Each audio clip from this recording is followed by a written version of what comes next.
Hey everyone, Rich Gasaway here with a quick reminder that the Situation Awareness Matters Online Academy is open and accepting enrollments. The Academy has enrolled a little over 500 students from fire departments all over the United States and 5 other countries. I feel great about that because now, for the first time ever, this powerful training on situational awareness and high-risk decision-making is both convenient and affordable.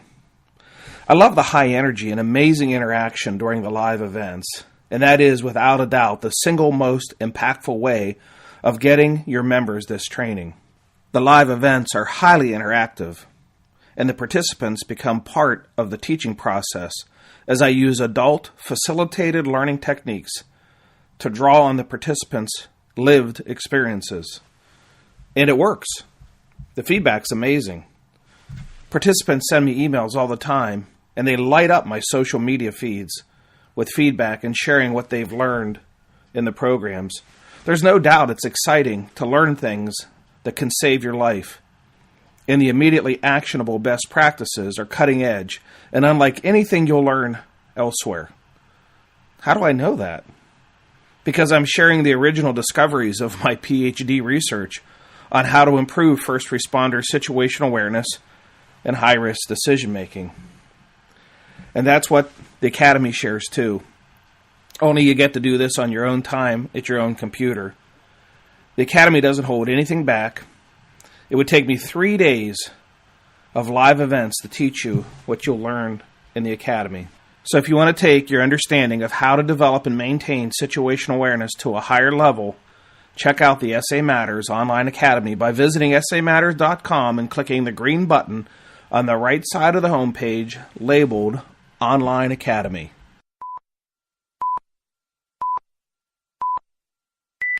Today's episode is sponsored by Midwest Fire. For more than 20 years, Midwest Fire has been manufacturing high-quality tankers, tanker pumpers, and fire rescue vehicles in the United States and Canada.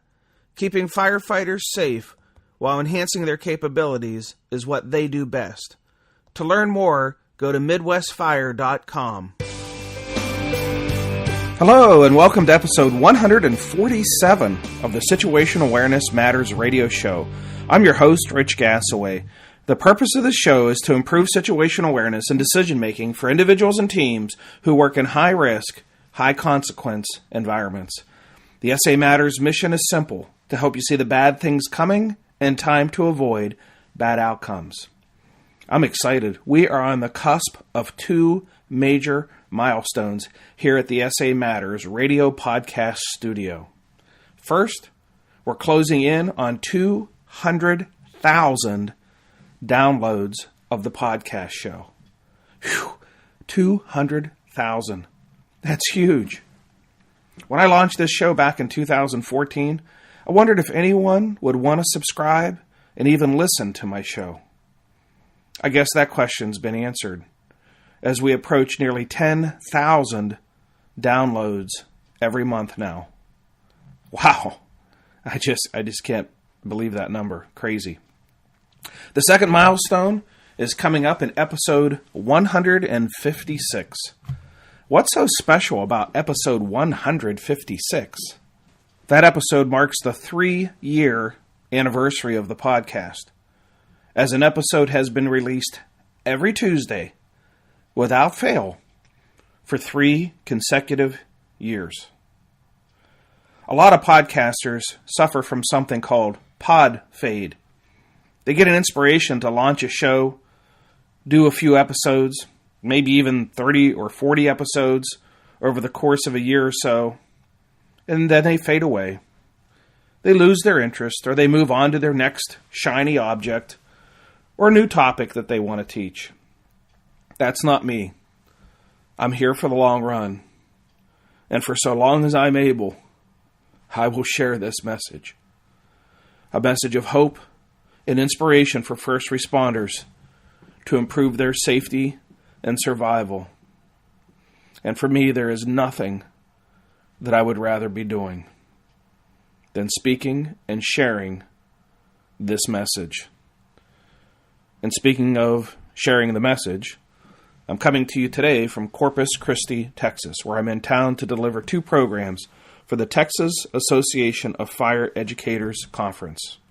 First is a keynote address on situational awareness, and then an afternoon workshop on training for failure, understanding why we must change the way we train first responders. Thank you to Jason Jackson from the Pearland Fire Department for inviting me to present. That invitation came following a presentation that I did for the Pearland Fire Department back in 2015. Thank you to Chuck French for your hospitality and for making my visit so enjoyable. One question I get asked all the time by readers and listeners are, when are you coming to my area? I want to attend a program. Or where are you going to be next? It's really easy to find this out. There's a link to the upcoming events schedule right on the SA Matters homepage. Just click on the blue box on the right-hand side of the page labeled Upcoming Events Schedule. If you're interested in hosting a Situational Awareness Matters Tour Stop event in 2017 for your department or your association or your region, just contact me through the SA Matters website Contact Us tab, and we'll get something set up for you. Don't wait, though. There's already 62 booked and proposed programs for 2017, so the available dates are starting to thin out. Just swing by the SA Matters website, click the Contact Us tab. If you want to save some money, here's a tip for how you can host a program at a reduced cost. I schedule many what I call companion programs. These are programs on adjoining days to other programs. So if you see I'm delivering a program within a few hours of your department and you think you might want to tag along as a companion, contact me. You can save as much as 20% off the program cost by being a companion to an existing program. I do about 30 or so of these companions every year, and no one ever complains about saving money on the travel costs. That's what I call a win-win situation. Before I get into today's feature segment, I want to take a moment to discuss the Company Officer Development Institute program that I created back in 2009. Some of you know my second passion after situational awareness is developing the leadership skills of company officers, something I didn't do a very good job of when I was serving as a fire chief. I was guilty of promoting officers way before they were prepared, and that was really my fault. And then I got upset and frustrated when they weren't able to do the leadership skills that they were supposed to do in their leadership positions. And that was my fault too. So I partnered with Captain Patrick Harper from the Indianapolis, Indiana Fire Department, and we created the Company Officer Development Institute. The Institute can range from 2 days to 5 days, doesn't use any PowerPoint. Did you hear me? No PowerPoint. No book either. The program is developed from scratch to help company officers with the skills that they need to be successful at leading at the company level. We share practical, actionable best practices for leadership, problem solving, conflict resolution, teamwork, motivation, generational issues, discipline, coaching for performance improvement, and more. The program truly is customized to the issues being faced by those who are sitting in the room. So when you get sick and tired of being sick and tired of some of those members, you know who they are. The uncommitted, unprofessional, undedicated members that are destroying the morale of your organization and sucking the life out of you and out of your officers. When you get to that point, contact me. And I'll give you a program that'll teach a better way of leadership and committed followership. You'll know when you're ready to have your officers lead in a different way. Reach out to me then. When adults are engaged in the process of learning and not just being lectured to, learning can be fun. And more importantly, the lessons stick. Okay, in today's feature segment, I'm going to talk about the need for skill rehearsal, which is different than the usual one-topic training sessions that we do, and how rehearsal can help build team situational awareness. Then I'm going to share a near-miss story that has a direct implication to situational awareness. Okay, I'm going to jump into the feature segment now, but when I'm done, stick around because I'm going to announce where you can attend one of the upcoming Situational Awareness Matters Tour Stop events. For those who may be new to the podcast show, let's start with a definition of situational awareness. Situational awareness is your ability to perceive and understand what's happening in the environment around you. in the context of how time is passing, and then in turn be able to make accurate predictions of future events, hopefully in time to avoid a bad outcome. Now, when I'm teaching the live sessions of situational awareness, it takes me about 2 hours to break down that definition and the process by which you perceive and understand and predict, so that responders can understand in a detailed way how it is that they do each of those things.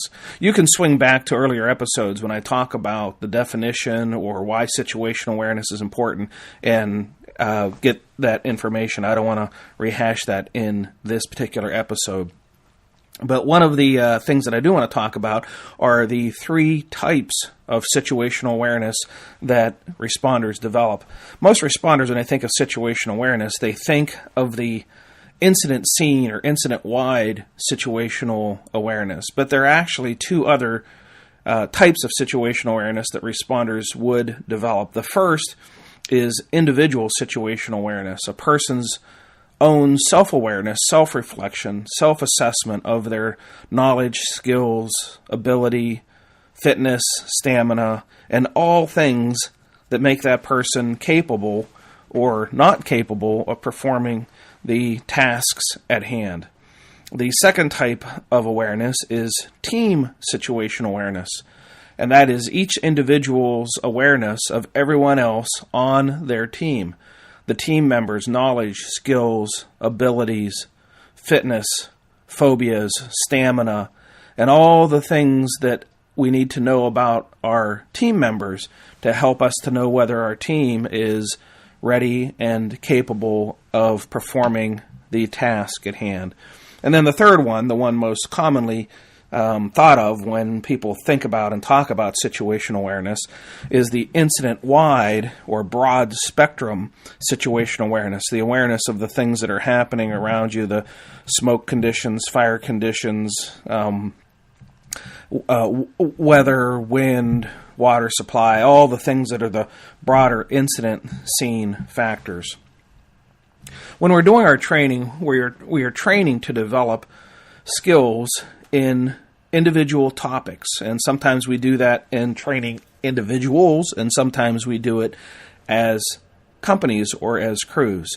But typically when we train and focus on a particular skill set as the topic of a drill on a particular day. For example, we might dedicate a drill or a series of drills to teaching and practicing fire attack. And then we might do a drill or a series of drills and teaching search techniques and victim removal techniques. And then we might do a drill or a series of drills on ventilation, and the same for forcible entry and perhaps pulling hose lines and setting ladders and water supply. And we might even do some drills on incident command and so forth. The challenge is, at some point, we have to pull all of those skills together in a coordinated way. When we're on the scene of an emergency, we expect various crews of various abilities and various awarenesses of each other's skills and abilities to all come together and in a coordinated way conduct an attack, do a search, ventilate, do forcible entry, pull hose lines, set ladders, secure water supplies, and have a competent command. And if we expect that to be the situation, that it's all coordinated and effective on an incident scene, then we need to practice that way.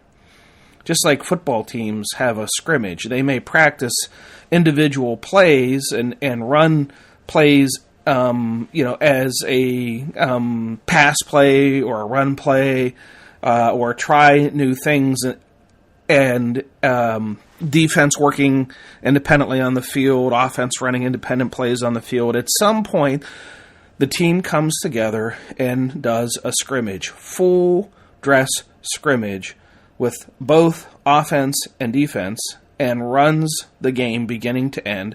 And inevitably, that results in identification of opportunities to make adjustments and to be more coordinated about how the team is doing things as a whole, as a team. In the acting world, that might be called rehearsal. Everyone practices their individual lines and their locations on the stage separately, and then at some point, they do a full dress rehearsal with everyone in costume, all the stage props in place, and everyone then does the entire play, beginning to end, testing the fit and the timing of all activities.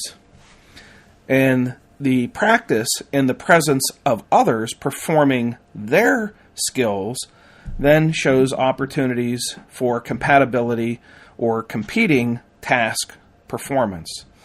So basically, the full dress rehearsal or the full scrimmage is the opportunity to coordinate all the activities as they would happen in real time at a real incident. And this gives you probably the first realistic assessment of the coordination of an entire fire ground when this full rehearsal is done.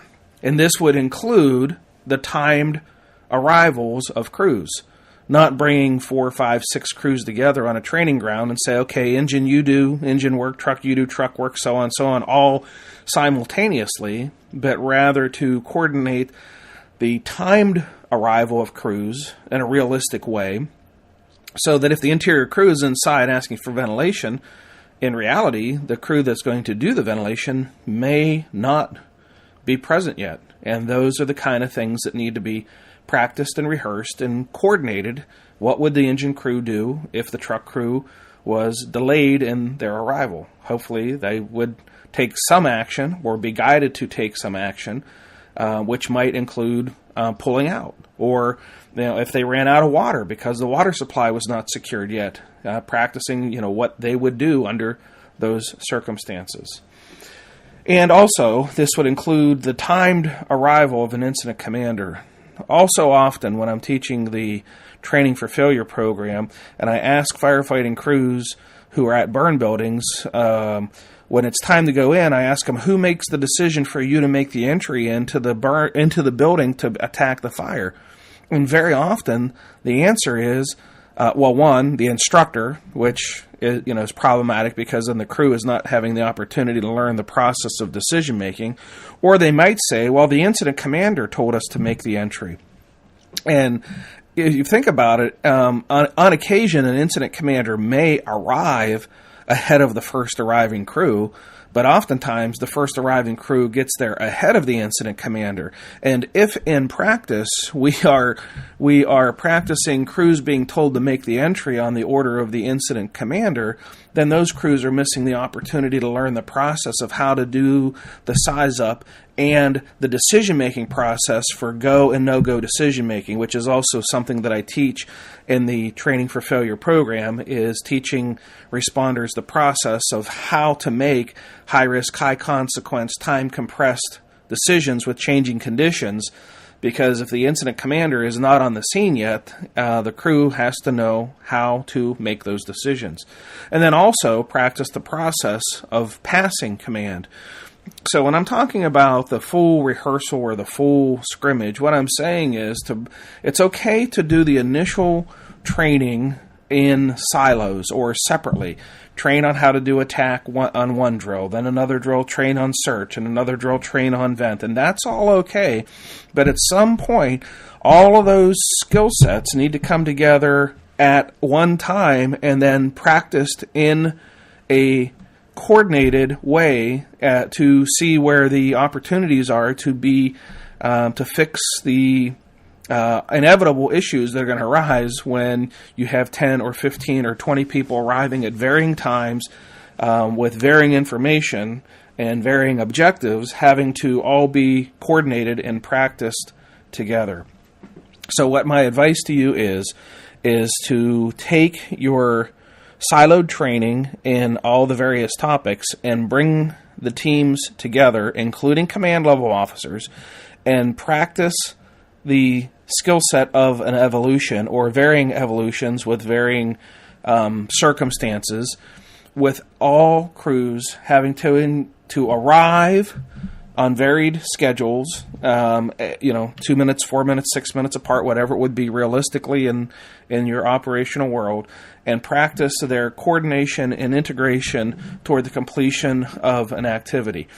Be patient, because chances are the first time you practice this, it might not go so well. Do not become angry and frustrated at the crews who are arriving and doing their best. But for some of them, this drill and practicing this in this fashion may be something that is new for them. And when it's new, you can expect there to be some errors, and in those errors, there'll be opportunities for learning. So the homework assignment for you is to take the responders who would be the first arriving, or not just the first arriving, but the arriving crews on a working incident, put them all together, and run a beginning-to-end event scrimmage or event rehearsal. Okay, as I noted before the feature segment, I want to share with you a near-miss report that comes to us from the near-miss reporting system. And the show notes always contain a link to where you can go and read the near-miss reports. So let's jump right into a near-miss report on task saturation and how it impacts situational awareness.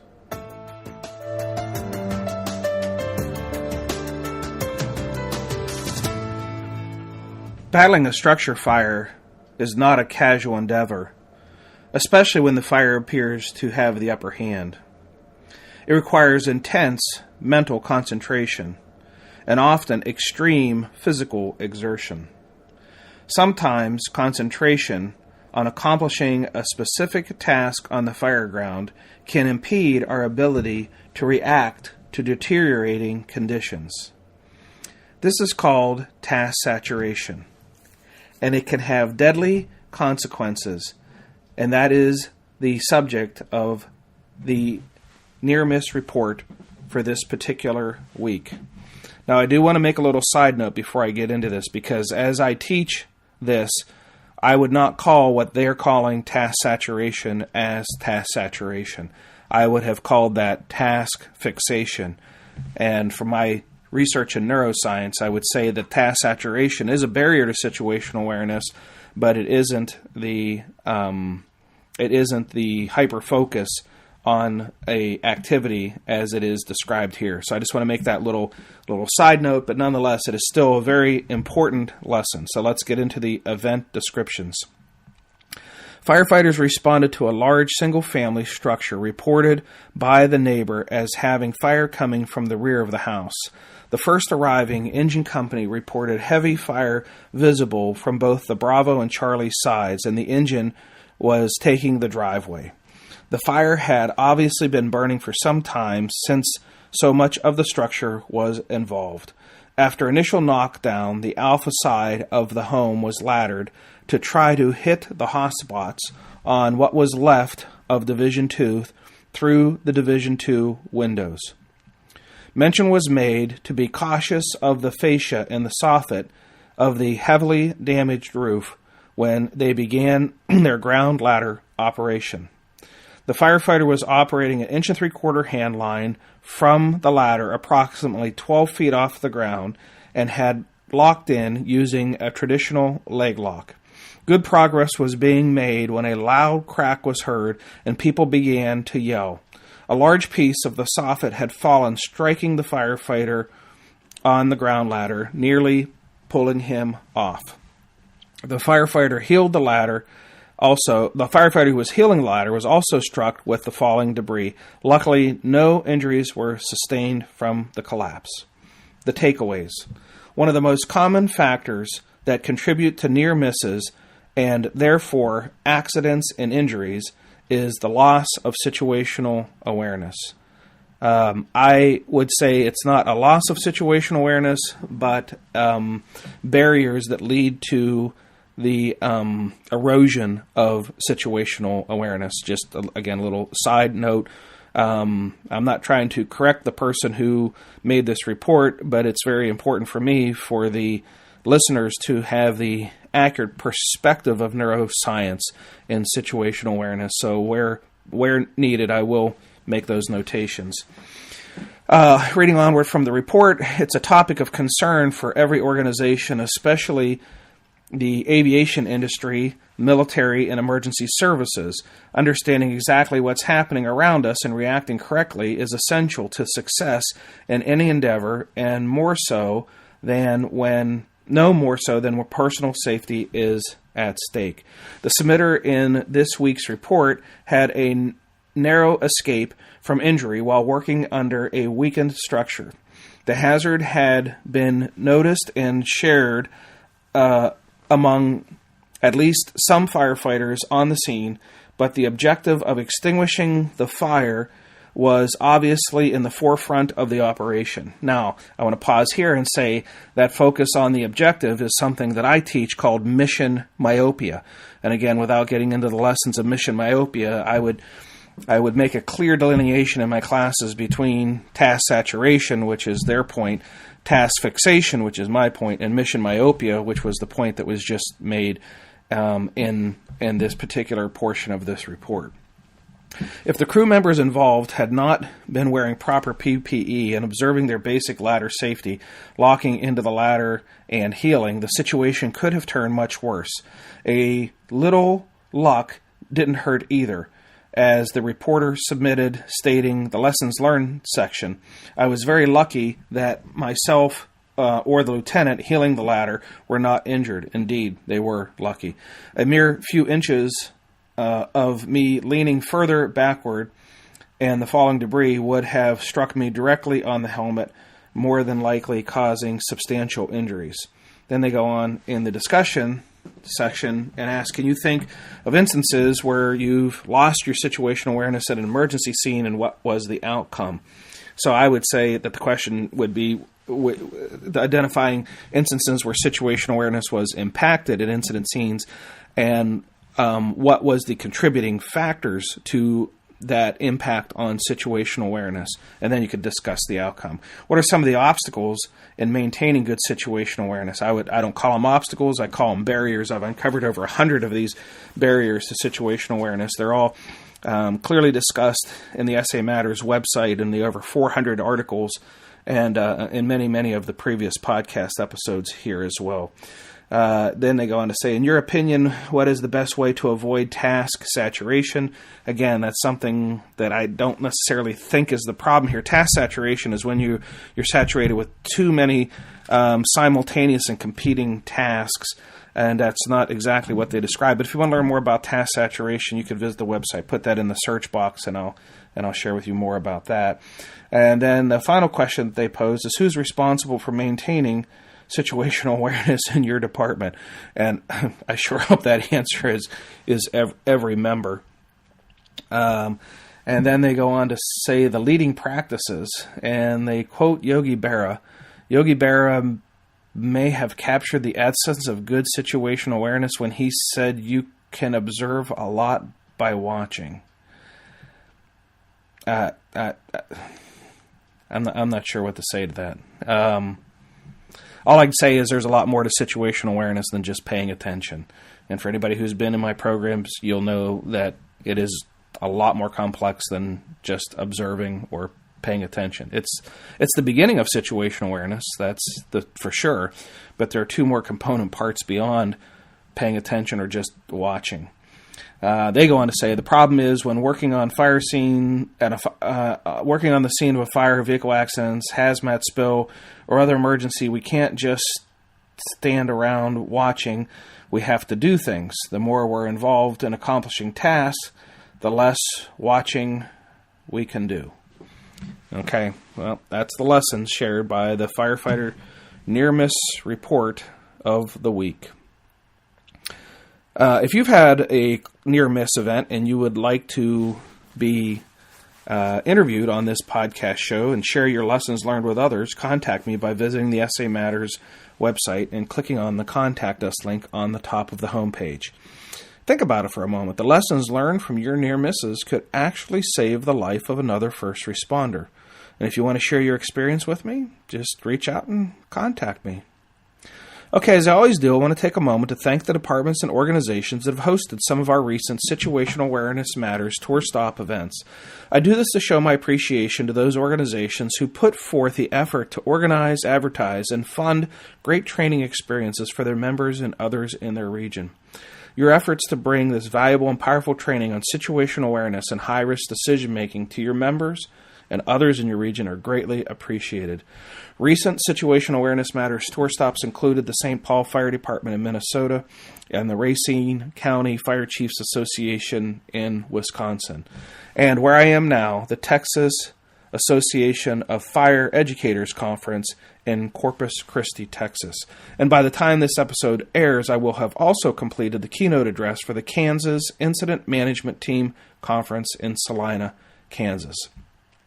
Then on February 13th, I will be at the Morris Fire Department in Morris, Minnesota, February 15th and 16th, at the Portsmouth Naval Shipyard in Kittery, Maine, February 23rd in Clovis, California, March 3rd in Lynchburg, Virginia, March 6th and 7th in Mountain Iron, Minnesota, March 8th and 9th in Lutzen, Minnesota, March 14, Towson, Maryland, for the Maryland Fire and Rescue Institute's National Fire Service Staff and Command Program, which I presented at for about the last 15 or 16 years consecutively. So thank you, MIFRI, for that opportunity. March 16th, Beaver County, Pennsylvania. March 18th, Cranberry, Pennsylvania. March 25th, Clyde, North Carolina. March 28th, Blue Springs, Missouri, doing a program for the International Association of Fire Chiefs. March 30 and 31 in Lancaster, Texas. If you're interested in seeing all the locations for the upcoming Situational Awareness Matters tour stop events, head over to the SA Matters website and click on the blue box on the right side of the homepage labeled Upcoming Events Schedule. The last time I delivered situational awareness programs in southwest Minnesota, I stopped by and visited the sponsor of this podcast show, Midwest Fire. Midwest Fire makes all poly-bodied fire apparatus, and it's changing the industry. You seriously need to check them out. MidwestFire.com. Anyhow, while I was there, I got a chance to sit down and talk to some of their employees about what separates Midwest Fire from their competitors. Here I had the opportunity to talk to account executive Dalton Lingbeck about the various types of apparatus that they build. Let's listen in. Okay, Dalton, tankers and tanker pumpers. That seems to be the game for Midwest Fire. I see, even as I'm here at the factory, I see a number of tankers and tanker pumpers. But do you build anything else? Are you basically just a two-product company, or do you have other types of trucks that you're building for customers? We do in fact build a lot of tankers and tanker pumpers. They are our bread and butter. We love building them, and they're a great product for us. But in fact, we do not only build tankers and tanker pumpers. We try and fill the whole department. So if anyone needs to replace their fleet, we can do it. We do a lot of roll pumpers. We're starting to do more and more of those. We don't really trend towards more of the major metropolitan cities with pumpers. We leave that up to the guys that have been doing it for a long time. We take care of our customer base, which are volunteer firefighters, rural firefighters, and we provide them with the rural pumpers. We also do quick attacks. We do a lot of rescue quick attacks, mini pumpers, not necessarily the PTO mini pumpers, but we do portable pumps on these things. So essentially it's a lot of rescue tools. It's on an F550. It's got a rescue-style body, but we call them quick attacks. And then finally, we do brush trucks. And brush trucks we love doing these because these things are one of the coolest trucks and coolest firefighting pieces of equipment on the face of this earth. We've been doing a lot of those. We've started doing brush trucks around 2.5 years ago, and we have been building roughly 10 to 15 a year, and we're increasing that by the day. It's a really cool thing, and you'll be seeing a lot more Midwest Fire brush trucks in the future. So if somebody wanted to see what these trucks look like, are there pictures on the website or a gallery, or is there someplace they can go to put their eyeballs on what we're talking about here? Yeah, definitely. We have many areas where you can see the pictures. We have a Twitter account. We do a lot of delivery pictures and just pictures in general on our Facebook. That's a huge place for people to go see us. But the biggest part is our website. We do have a deliveries tab, and you can see all recent deliveries on our website from the day they were delivered all the way back to how many ever years ago. Yeah, nice. So if you want to learn more about the types of apparatus that Midwest Fire is building, tankers, tanker pumpers, quick attack pumpers, brush trucks, rural apparatus, visit yeah, really. Visit them at MidwestFire.com and see how they can help you. Thank you, Midwest Fire President Sarah Atchison and all your staff for your awesome commitment to improving first responder safety. I sincerely appreciate your support of my mission. If you want to send me feedback, I'd love to hear from you. Just visit the SA Matters website, click the Contact Us link, and shoot me a message. If you're not a member of the SA Matters community of learners yet, consider joining that. You can become a member by going to the SA Matters website and clicking on the red box on the right side of the homepage. It says Free Membership. Yep, the membership's free, and when you sign up, I'll send you a special report that I've created just for the new members called 25 Best Practices for Improving First Responder Safety. If you join, I'm going to send you a monthly email as well that summarizes the blogs and the podcast for that particular month, and some links to where you can read the articles or listen to the episodes. It's just our way of staying in touch with each other. If you're not a member yet, head over to the SA Matters website. Click on the red box that says Free Membership. You can also get connected with me on social media by following @Rich Gasaway on Twitter or on LinkedIn. You can search Rich Gasaway on LinkedIn.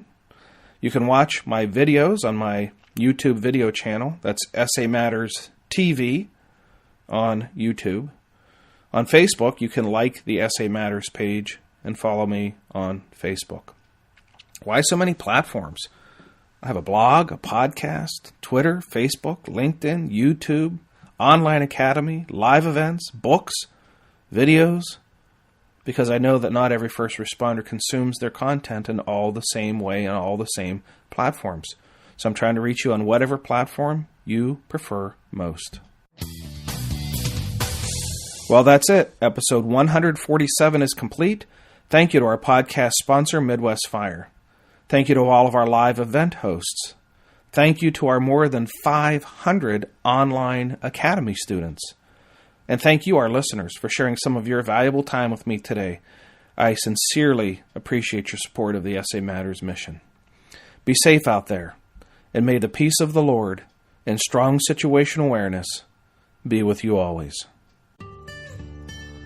You've been listening to the Situational Awareness Matters radio show with Dr. Richard B. Gasaway. If you are interested in learning more about situational awareness, human factors, and decision-making under stress, visit samatters.com. If you are interested in booking Dr. Gasaway for an upcoming event, visit his personal website at richgasaway.com.